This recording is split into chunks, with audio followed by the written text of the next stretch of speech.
"You're too sensitive," she said after kissing another guy as a joke at the party. So I stopped reacting to anything she did. Now she's fired, friendless, and my silence is all she has left. Hey viewers, before we move on to the video, please make sure to subscribe to the channel and hit the like button if you want to see more stories like this. Thanks. The bass from the speakers thumped against my ribs like a second, arrhythmic heartbeat. I leaned against the wall, a red solo cup of warm beer in my hand, trying to look like I was having fun. Qley's world was always like this, loud, bright, and constantly in motion. For 3 years, I'd been the steady anchor in her storm, the one who remembered to buy more toilet paper and knew how to fix her laptop when it crashed. But in rooms like this, I always felt like a piece of furniture, present, but entirely forgettable. Across the room, Qley was holding court. Her laugh, a sharp, crystalline sound, cut through the din as she animatedly told a story, her hands flying. Standing a little too close was Derek, her just a friend from work. He was everything I wasn't. Effortlessly loud, dressed in a tight shirt that showed off a gym-honed physique, and he hung on her every word with a smirk that suggested he was in on a joke the rest of the world wasn't. See? He gets it. Qley had told me more than once. He doesn't overthink everything. He just lives. I took a sip of the bad beer. I was overthinking now. The way his hand lingered on her arm. The way she threw her head back, exposing her throat as she laughed at something he whispered.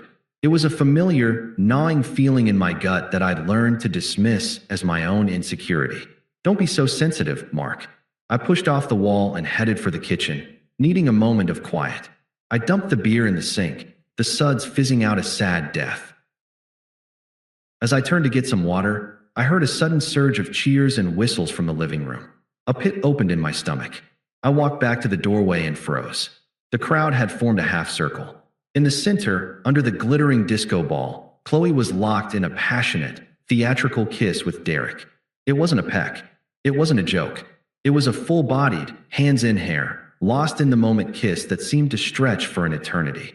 The cheering of her friends was the soundtrack to my quiet, internal shattering. Then, someone noticed me. The cheers faltered, then died, leaving only the thumping music. The circle awkwardly parted. Qley broke the kiss, her face flushed. She saw me. For a single, horrifying second, her eyes held a flicker of something real, guilt, panic. Then, it was gone, replaced by a performative, nervous laugh. "Oh my God, Mark," she giggled, waving a hand dismissively as if shooing a fly. "Your face. It was a dare. We lost a bet. Lighten up." Derek slung a proprietary arm around her shoulders, a smug grin plastered on his face. "Yeah, man. Don't be so sensitive. It's just a bit of fun." The words hung in the air, toxic and familiar. I felt every eye in the room on me, waiting for my reaction. The hurt, jealous boyfriend. The punchline. I didn't give it to them. My voice was low, quieter than the music, but it cut through the room with the sharpness of a blade. "I'm not laughing." Qley's smirk vanished.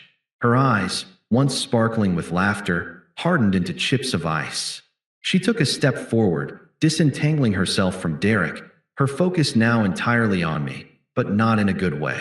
"You never do," she said, her voice dripping with condescension. "That's the problem.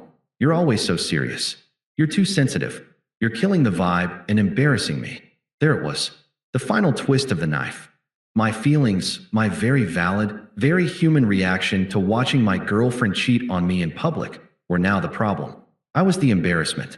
I was the one killing her fun. I looked at her, really looked at her. I saw the girl I'd love, the one I'd planned a future with, standing there in a room full of people, telling me I was defective for having a functioning heart. And in that moment, something inside me didn't break. It just switched off.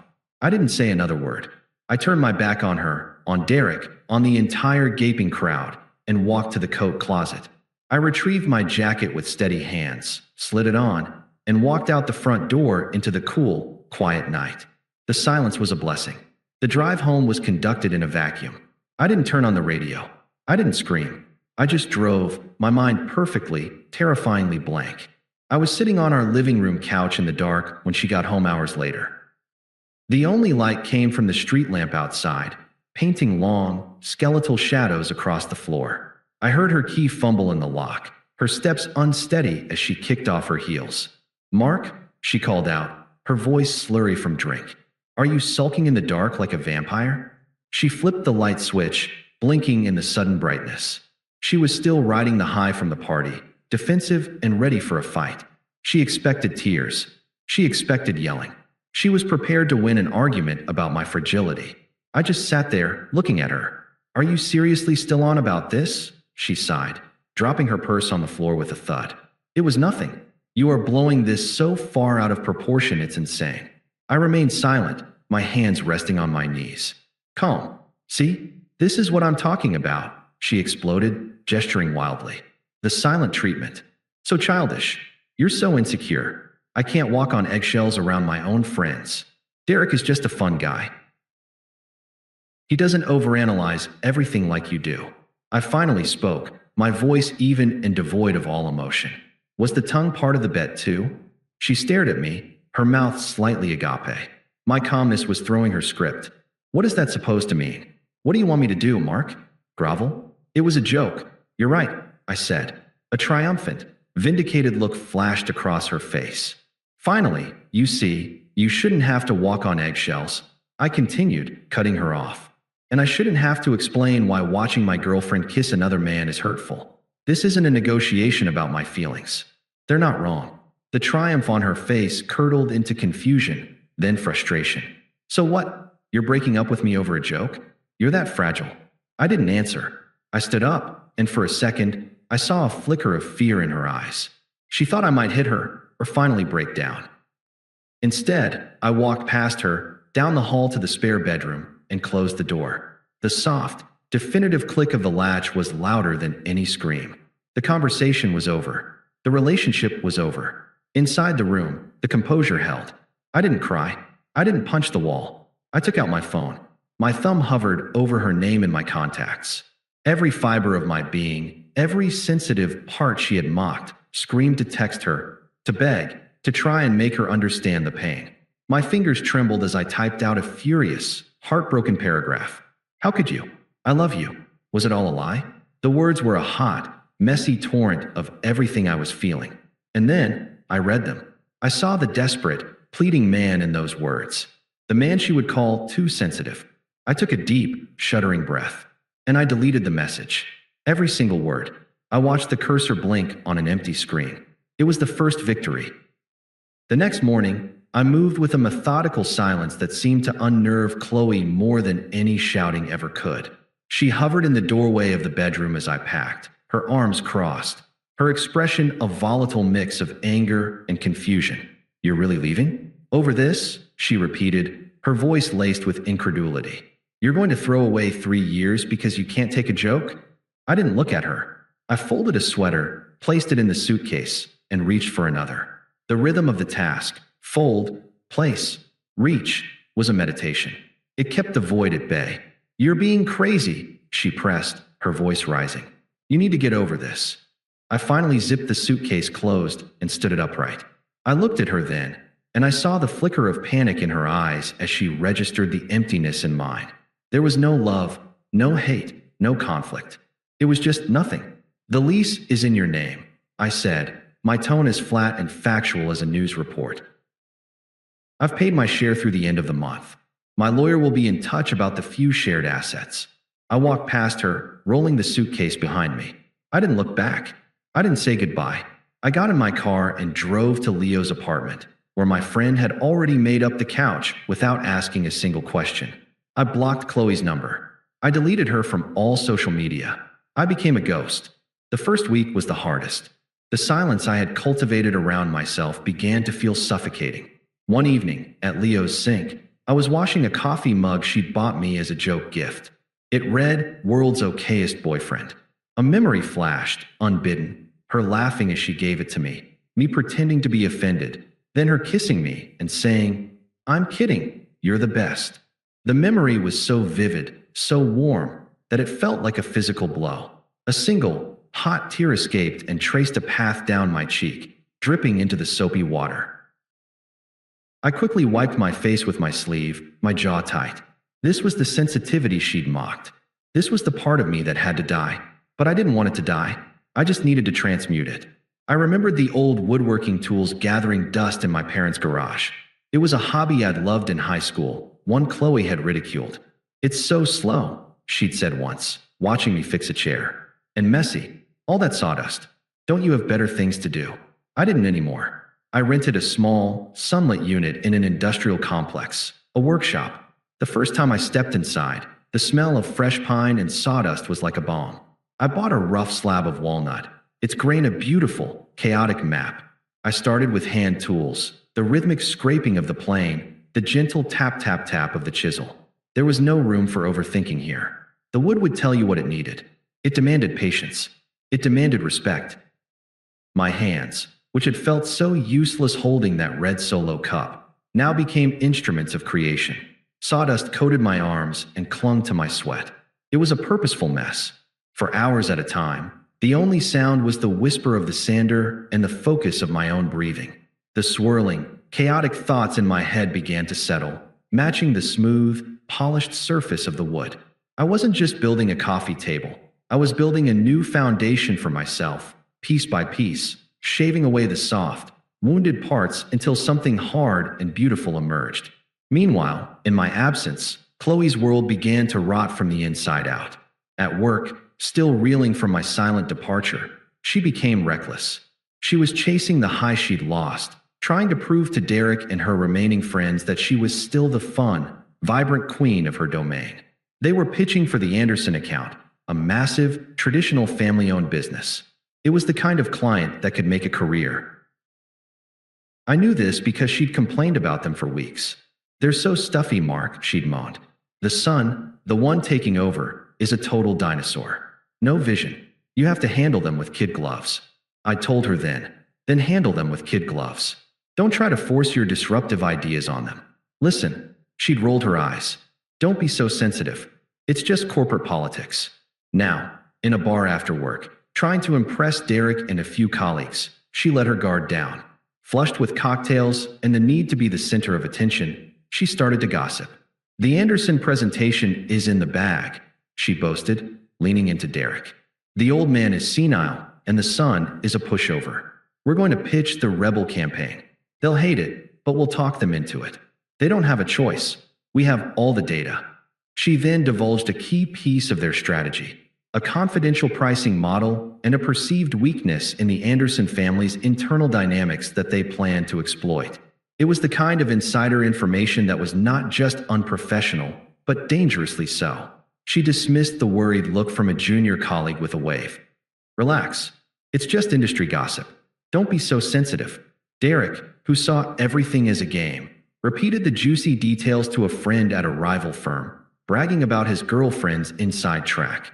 The leak was traced back to Chloe within days. The Anderson family, a pillar of old-school integrity, was apoplectic. They pulled their multi-million-dollar account immediately and very publicly, issuing a scathing statement about the firm's unethical culture and profound lack of discretion. Chloe was summoned to a partner's office and fired for gross misconduct and breach of confidentiality. She was escorted from the building, her career in tatters. The social dominoes fell next. Her friend Stacy, who had been at the fateful party, saw the whole sordid picture come together. She met Chloe for what would be the last time. "You called Mark sensitive for being upset you kissed Derek?" Stacy said, her voice cold with disgust. "Then you get fired for the same careless, drama-loving behavior? We're all too sensitive to be around this train wreck. Don't call us again." The friend group, built on the shallow foundation of fun and gossip, dissolved overnight. She was utterly alone. The final blow came from Derek. With Chloe now jobless, emotionally needy, and a social pariah, he lost interest overnight. When she showed up at his apartment crying, he didn't even let her in. He stood in the doorway, looking bored. "Look, Chloe, this was fun for a bit," he said, checking his phone. "But it's gotten way too heavy. You're a lot of drama. You know that." "Drama?" she sobbed. "You were part of this. We." He gave her a dismissive smirk, a perfect mirror of her own from the party. "It was just a bit of fun. Don't be so sensitive about it." He closed the door in her face. The echo of her own weaponized words was the killing stroke. She was now jobless, friendless, and completely discarded. left standing in the hollow silence of the consequences she had so carelessly set in motion. The silence I had built around myself became my fortress. I focused on my work, my woodworking, and the quiet, steady rhythm of my new life. The coffee table was finished, a stunning, live-edge piece of walnut, polished to a deep, warm glow. It was solid. It was real. It wouldn't gaslight me or call me names. Then, the first breach in the walls came. A text from an unknown number, but I knew it was her. Unknown number. 11:34 p.m. Mark, I know you probably hate me, but I lost my job. The Anderson account. Everything is falling apart. I miss you. I read the words. I felt nothing. No schadenfreude, no pity. It was like reading a news headline about a stranger in a distant country. I swiped the notification away. The next day, a voicemail. Her voice was thick with tears, slurred slightly by wine or despair. Voicemail. Please, just talk to me. I made a huge mistake. Derek was a loser. You were right about everything. I see that now. I'm so sorry. It's all such a mess, please. I deleted it. A week later, another text. Unknown number. My mom said she saw you at the grocery store. You look good. I can't stop crying. I need my best friend.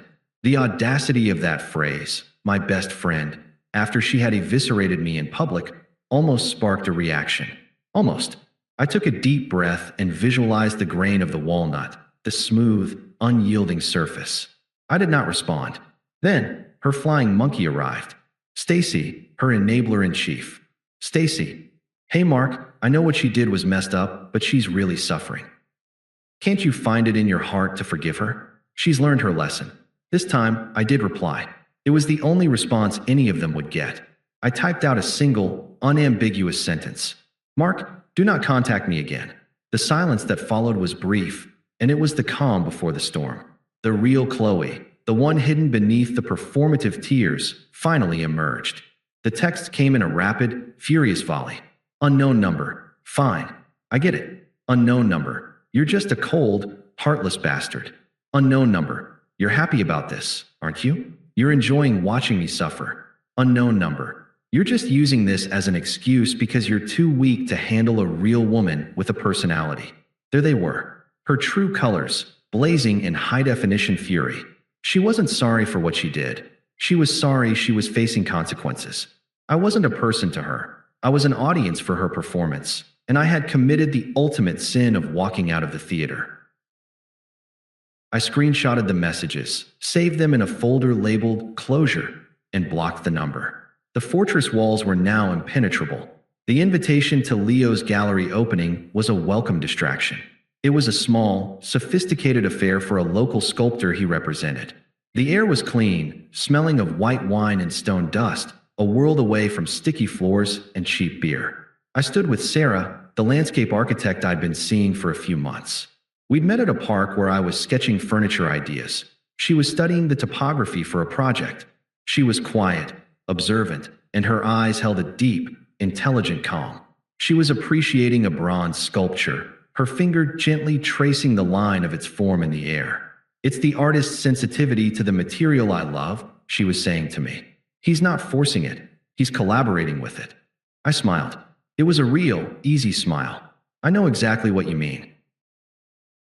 And then, I felt it, a shift in the air, a toxic frequency entering the room. I didn't need to turn around to know she was there. Qley looked like a ghost of her former self. Her clothes were slightly rumpled, her hair lacked its usual sharp style, and her eyes were red-rimmed and hollow. She moved through the crowd with a desperate energy, her gaze locking onto me like a homing beacon. She walked right up to us, ignoring Sarah completely. Mark, she said, her voice a strained whisper. Please, we need to talk. I turned. My expression didn't change. It was the same polite, neutral mask I'd use for a server in a restaurant. Qley, I didn't know you'd be here. Her composure broke. A tear escaped and traced a path through her foundation.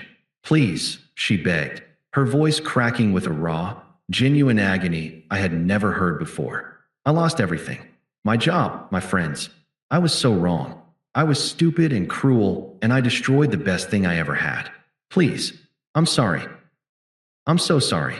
It was the apology I had once, in a different life, longed to hear. Now it was just sound. It held no weight, no power over me. I looked at her for a long, quiet moment, letting her hang in the silence of her own desperation. The entire room seemed to have faded away. I appreciate you saying that, I said, my voice calm and even. Truly, a flicker of hope, wild and pathetic, ignited in her eyes. I continued, but the man who needed to hear that apology, the one you called too sensitive, he's gone. I paused, letting the finality of those words sink in. I'm not sensitive to your words anymore, Qley. In any sense of the word. The hope in her eyes shattered, replaced by a dawning, horrifying understanding. I was not being cruel. I was being factual. I had simply evolved beyond the frequency of her drama. Then, I delivered the masterstroke. I turned slightly to my left, to Sarah, who had been waiting with a patient, curious calm. Sarah, I said, my voice warm and normal, this is Qley. Qley, this is my girlfriend, Sarah. Sarah offered a small, polite smile. Hello. It was the ultimate act of indifference. The ultimate upgrade. I wasn't just rejecting her. I was demonstrating that she had been so thoroughly relegated to the past that I could now introduce her to my present with casual, social grace. The woman she had mocked and betrayed was now standing beside a man who was happy, grounded, and loved for the very depth she had ridiculed. I placed my hand gently on the small of Sarah's back. Shall we see the pieces in the next room? We turned and walked away. I didn't look back. I didn't need to. I knew she was still standing there, completely and utterly dissolved, left in the devastating silence that was no longer my prison, but her permanent punishment. Thanks for watching. Make sure to subscribe to the channel and hit the like button. What do you think about this story? Share it in the comments.